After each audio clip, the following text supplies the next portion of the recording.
Hey, James here with Blackout Industries. I've got a virtually indestructible Indian Chieftain dash. I'm going to show you how to install it.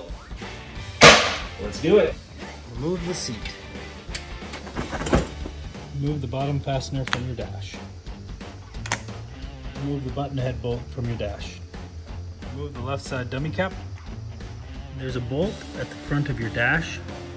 Loosen it and then pop your dash forward. Slide it over. Unplug your connectors. Remove your front dash bolt. Remove your buttons and your dummy plate with a T25.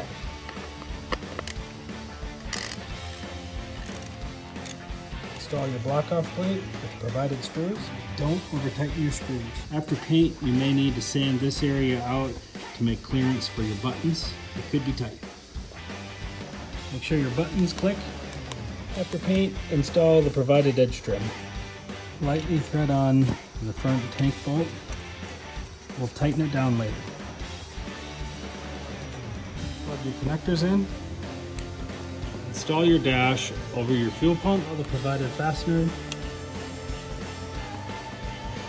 Using an M5 Allen, tighten down the front bolt.